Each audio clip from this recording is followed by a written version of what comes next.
I feel rather guilty that suddenly, because of the war in Gaza, something which was the absolute focus of our media was the Ukraine war, and overnight there has been rocketing of the capital of Ukraine, Kyiv, in a way that it hasn't experienced for several months. It is a bloody war. It is a terrible war.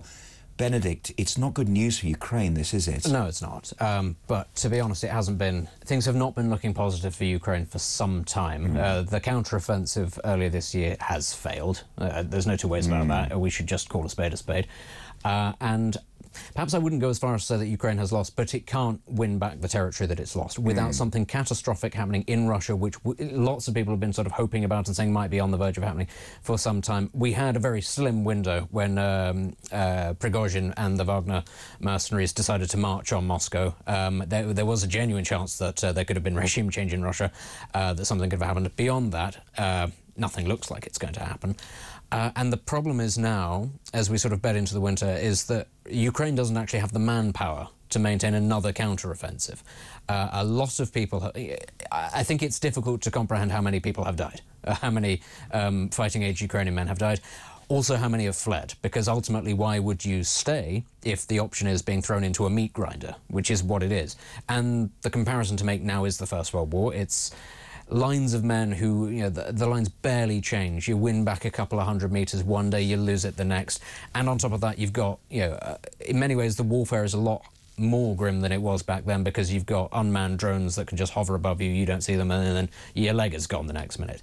So Ukraine doesn't have the manpower. It is also running out of ammunition. That is currently what they're trying desperately to get, is the ammunition to maintain their own lines.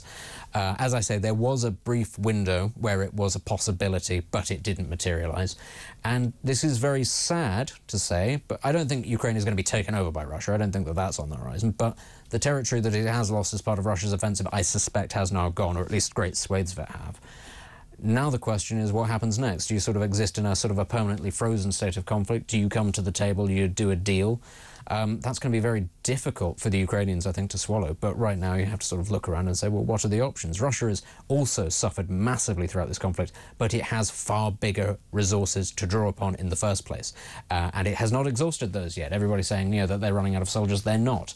They do have great resources, even when it comes to just sort of the criminal population, to throw into this sort of thing. So it's really ghastly to think about what has happened to Ukraine and how ultimately some Western nations could have armed it faster in a better way at the start, but didn't, because they were scared of Russian repercussions, which ultimately then we saw were broadly toothless. They can do a lot to Ukraine, but you know, the idea that, you know, Germany might find itself being menaced was a farce. It wasn't true. It was all about this. It was all being motivated by money, and to then see the situation that we've got into, it's. You can look at it on the one hand and say, well, the forecasts were that Ukraine was going to be taken in 3 weeks. That didn't happen. Fantastic, but the great swathes that have been taken, you suspect they aren't going to return to Ukraine anytime soon. Stephanie in Surrey has texted us, while the shocking drama plays out in Israel, the world has forgotten Ukraine. Why should the terrorist Putin, she says, be rewarded for this? Where are the thousands of abducted Ukrainian children now being Russianized? Millions of Ukrainian citizens have been displaced, many raped, murdered, castrated, she says. The country razed to the ground. How dare Biden, says Stephanie, tell Ukraine to capitulate? Putin is buying millions of weapons from despotic regimes, Iran included, while Ukraine is being drip-fed weapons. What are your thoughts on this? And this is this terrible situation where within living memory there are Ukrainians who are of Russian descent. They are Russian speakers. They cannot believe their own people are invading their own country, even though it's no longer sovereign part of Russia. And some of them still have sympathies for Russia. This is also a terribly confusing ethnic war as well, isn't it, Benedict? It is. And I mean, the whole region, you can't simply break it down into Ukrainians and Russians and they're sort of the same. It's a very fragmented, very complex area, as actually are the Caucasus just nearby, and that is partly sort of the great tragedy of what is going on, is that it is, if you like, sort of a fraternal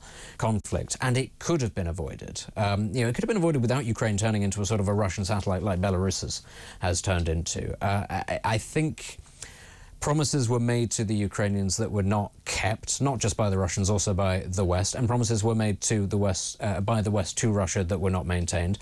And this is not apologism for Russia.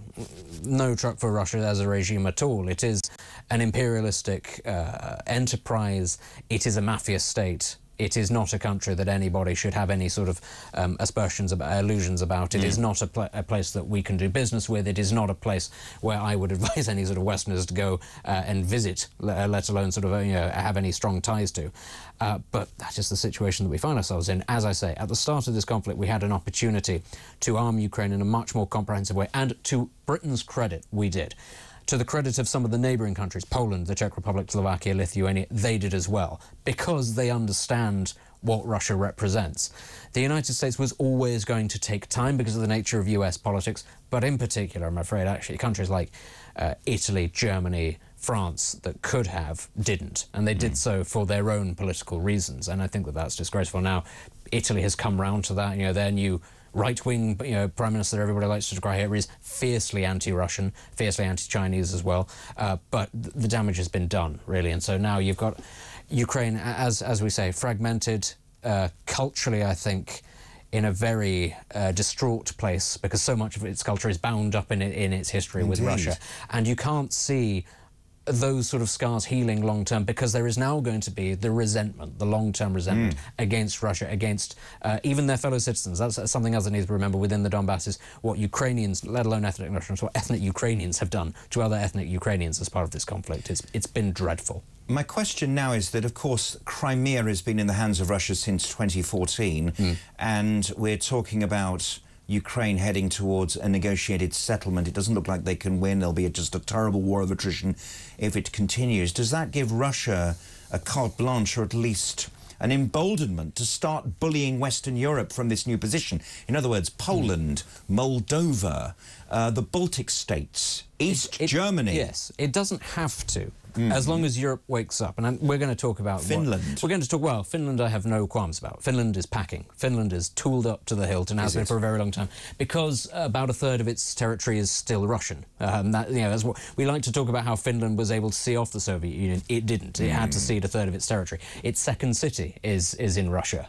to this day, and the Russians destroyed it basically as a sign to the Soviets, we should say, rather than the Russians. In what year is this, Benedict? I think this is this is the early part of the Winter War. It's Vyborg. It's just across the water from St. Petersburg, and it's been sort of allowed to deteriorate from a once very prosperous port city into a bit of a backwater now. Right. Finns aren't allowed to visit it, just as a final sort of insult to them. But, Finland has been aware of what Russia is for a very long time. There are, regulations that say bomb shelters have to be built under every building over a certain size, very high gun ownership in Finland. It's a country that actually takes its defence seriously, which was why it didn't feel the need to join NATO until very recently. It was one of the, not unlike Israel, it kind of felt like, well, we're going to have to just deal with this ourselves. Fend for ourselves. Yeah. Other countries, Poland has been rearming for a long time, again, because Poland understands that Europe cannot necessarily guarantee its safety. Other countries to a greater or lesser degree. I remember a few years ago, actually, there was a munitions factory in the Czech Republic that caught fire, and then another one in Bulgaria blew up a couple of weeks later, and everybody was sort of running around going, oh, good Lord, what has happened here? And everybody knows why that was, because the Russians blew them up. The Eastern European countries have been taking this more seriously for a long time.